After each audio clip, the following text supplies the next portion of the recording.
कहानी की शुरुआत जंगल की एक गुफा से शुरू होती है जिसमें एक बड़ा सा कोबरा रहता था। एक दिन इसी जंगल में दो नर्सेस पहुंच जाती हैं। गहरे रंग वाली का नाम नीना जबकि गोरे रंग वाली का नाम मारिया था। ये दोनों जंगल में जरूरी जड़ी बूटियां ढूंढने आई थीं। जड़ी बूटियां ढूंढती ढूंढती ये दोनों उसी गुफा के पास पहुंच जाती हैं जिसमें कोबरा रहता था। मारिया को गुफा से डर लगा। वो गुफा में नहीं जाना चाहती थी, इसलिए वो बाहर ही रुक जाती है। नीना गुफा में आ जाती है। वो गुफा को ध्यान से देख ही रही थी कि इसी बीच उसकी नजर कोबरा पर पड़ती है। कोबरा को देखकर वो इतना डर गई कि डर कर वो नीचे गिर जाती है। इससे पहले कि वो भाग पाती, कोबरा जल्दी जल्दी उसके पास आकर उसकी गुफा में चला जाता है, जिसके साथ ही नीना डरकर बेहोश हो जाती है। बाहर मारिया को एक शिकारी ने दबोच लिया था और वो उसकी गुफा लूटने वाला था। कुछ ही देर बाद नीना के बदन में बदलाव होने लगे। ये बदलाव इसलिए हो रहे थे क्योंकि कोबरा उसकी गुफा में घुस गया था और उसने नीना की गुफा में अपना जहर छोड़ा था। वैसे नीना की जान खतरे में नहीं थी और जल्दी ही उसे होश भी आ जाता है। बाहर शिकारी ने भी अपना पानी निकाल दिया था और वो मारिया को गोली मारकर चला जाता है। दूसरी तरफ नीना बिल्कुल ठीक थी और उसने कोबरा को भी उठा रखा था। कोबरा ने उसकी गर्मी शांत कर दी थी, इसलिए उसे कोबरा से प्यार हो गया था। वो जैसे ही बाहर आती है तो उसकी नजर जख्मी मारिया पर पड़ती है। मारिया अपनी आखिरी सांसें ले रही थी। नीना पहले कुछ सोचती है और फिर कोबरा से उसका जख्म चटाती है। देखते ही देखते मारिया ठीक हो गई और उसे ठीक उस करामाती कोबरा ने किया था जिसे नीना अपना दिल दे बैठी थी। अब कहानी 30 सालों बाद शहर के एक मेडिकल कॉलेज से शुरू होती है। कॉलेज में सांपों के जहर पर खोज चल रही थी और यह सारा काम प्रोफेसर विल की देख रेख में हो रहा था। विल की सबसे होनहार स्टूडेंट का नाम सारा था और उसे भी सांपों में काफी दिलचस्पी थी। एक दिन विल सारा को बताता है कि मैंने एक कहानी सुनी है। कहानी के मुताबिक जंगल के पास वाले गांव में नीना नाम की नर्स रहती है और वो कई सालों से जवान है। गांव वालों का मानना है कि नीना के पास एक कोबरा है। वो कोबरा उसकी प्यास बुझाता है, इसलिए नीना कई सालों से जवान है। वैसे विल को इस कहानी पर जरा भी यकीन नहीं था, लेकिन इस कहानी ने सारा का ध्यान खींच लिया था। उसने फैसला कर लिया कि वो एक बार नीना से जरूर मिलेगी। कुछ दिनों बाद सारा उसी गांव की तरफ जा रही थी जिसके पास नीना रहती थी। गांव वालों से नीना के बारे में पूछकर वो पैदल ही आगे बढ़ने लगी। थोड़ी देर पैदल चलने के बाद वो नीना के घर तक पहुंच ही जाती है। वो जैसे ही दरवाजे पर आहट करती है तो मारिया दरवाजा खोलती है। ये वही मारिया थी जिसकी आज से 30 साल पहले एक शिकारी ने गुफा लूटी थी और तभी से वो नीना के साथ ही रह रही थी। अब मारिया काफी बूढ़ी हो चुकी थी। सारा उससे नीना के बारे में पूछती है। मारिया उसे बताती है कि नीना बाहर गई है और इतना कहकर वो दरवाजा बंद कर देती है। सारा जैसे ही वापस जाने लगती है तो एक पागल उसे दबोचने की कोशिश करता है। सारा किसी तरह खुद को बचाकर भागती है। ये पागल मारिया का बेटा जीवो था और वो जन्म से सनकी था। जीवो देखने में बड़ा जरूर था, लेकिन उसका दिमाग बच्चों जैसा ही था। थोड़ी देर बाद सारा अपने होटल में पहुंच गई।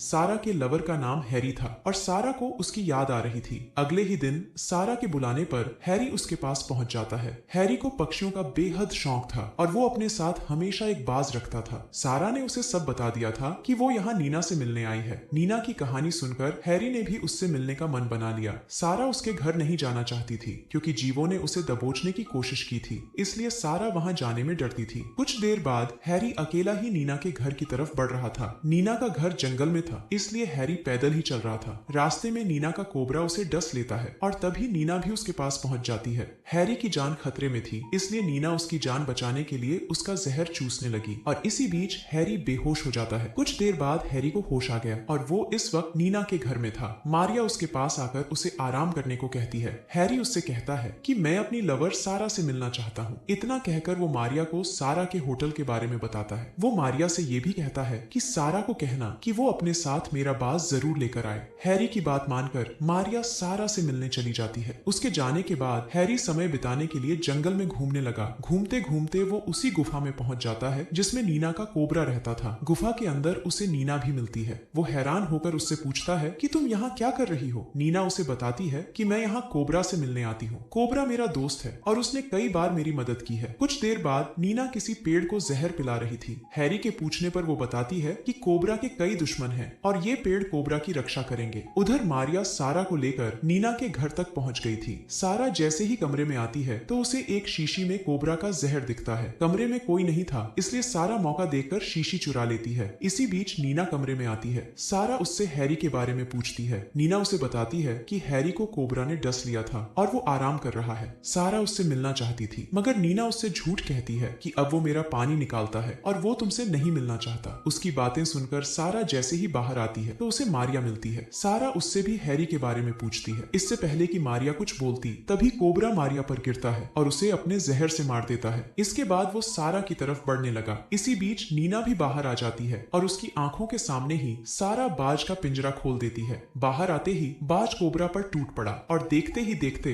वो कोबरा को मार देता है। कोबरा की मौत देखकर नीना रोने लगी, जबकि बाज पेड़ पर चढ़कर फल खाने लगा। आज नीना का वो करामाती कोबरा मारा गया था जो उसकी गुफा में जाकर उसकी प्यास बुझाता था और साथ ही साथ उसे जवान भी रखता था। नीना अभी रो ही रही थी कि तभी कोबरा की आत्मा उसके शरीर में आ जाती है। उधर बाज जो फल खा रहा था वो जहरीले थे, इसलिए उसकी भी जान चली जाती है। रात को नीना और हैरी गुफा में थे। नीना ने अपने तरबूज दिखाकर हैरी को गर्म कर लिया था, जिसके बाद हैरी उसकी गुफा में धमाके करने लगा। धमाके करने के बाद वो सो गया और जब वो जागता है तो अपने शरीर में बदलाव देखता है। हैरी का शरीर बूढ़ा हो चुका था। वो नीना से उसका कारण पूछता है तो नीना उसे बताती है कि मैंने तुम्हारी जवानी चूस ली है। पहले मुझे कोबरा जवान रखता था, मगर उसकी मौत के बाद मुझे तुम्हारी जवानी चूसनी पड़ी। हैरी को उस पर गुस्सा तो आता है, मगर नीना ने उसकी जान बचाई थी, इसलिए वो उसे कुछ नहीं कहता। कुछ ही देर बाद नीना हैरी के शरीर में कोबरा का जहर डाल देती है और देखते ही देखते हैरी फिर से जवान हो जाता है। वैसे दोनों के हालात बदल चुके थे। नीना को जवान रहने के लिए दूसरों की जवानी चाहिए थी, जबकि हैरी को जवान रहने के लिए कोबरा का जहर चाहिए था। कोबरा जिंदा नहीं था, इसलिए उसका जहर मिल पाना मुश्किल था। सारा जो जहर की शीशी चुराकर भागी थी वो उसके साथ टेस्टिंग करने लगी और एक दिन उसने गलती से पूरा जहर नीचे गिरा दिया। नीना अब जगह जगह जाकर जवान लड़के ढूंढती। वो लड़कों को पहले अपनी तरफ आकर्षित करती और फिर उनकी जवानी चूस लेती। नीना के पास बड़े बड़े तरबूज थे और इस काम में वो इनका पूरा फायदा उठा रही थी। ऐसे ही एक रात हैरी का पीछा करते करते जीवो भी कोबरा की गुफा में पहुंच जाता है। गुफा में आते ही हैरी कुछ करने लगा। जल्दी ही उसके सामने पहले कोबरा आता है और फिर वो नीना में बदल जाता है। नीना हैरी को बताती है कि कोबरा की मौत के बाद उसकी आत्मा मेरे शरीर में घुस गई थी। मेरा शरीर उसे ज्यादा बर्दाश्त नहीं कर पा रहा, इसीलिए मैं जल्दी ही हमेशा हमेशा के लिए कोबरा में बदल जाऊंगी। इतना कहकर वो जैसे ही कोबरा में बदलती है तभी जीवो उस पर कई हमले करता है और उसके टुकड़े टुकड़े कर देता है। मगर देखते ही देखते जीवो ने जितने टुकड़े किए थे उतने ही कोबरा जिंदा हो जाते हैं। जीवो इतने कोबरा देखकर डर गया और तभी एक कोबरा डस कर उसे मार देता है। हैरी भी घबराकर बाहर निकल आया था। उधर सारा भी नीना के घर आ गई थी ताकि वो नीना से हैरी के बारे में पूछ सके। वो जैसे ही घर में आती है तभी कुछ कोबरा उसे भी पकड़ लेते हैं। इससे पहले कि वो सारा को डसते तभी सही समय पर हैरी आ जाता है, जिसके बाद कोबरा सारा को छोड़ देते हैं। हैरी सारा को सब बताता है कि मैंने नीना की गुफा में धमाके किए थे और उसने मेरी जवानी चूस ली। हैरी की बात सुनकर सारा को उस साले से नफरत हो गई। वो साले हैरी का चेहरा भी नहीं देखना चाहती थी और चुपचाप घर से जाने लगती है। जाते जाते वो वही फल खाने लगती है जिसके पेड़ों को नीना जहर पिलाती थी। कहानी के आखिर में सारा मर जाती है, जबकि हैरी ने नीना की जगह ले ली। अब हैरी भी कभी बूढ़ा नहीं होने वाला था। वो भी नीना की तरह हमेशा जवान ही रहने वाला था। इसी के साथ इस कहानी का यही अंत हो जाता है। हमारी वीडियो देखने के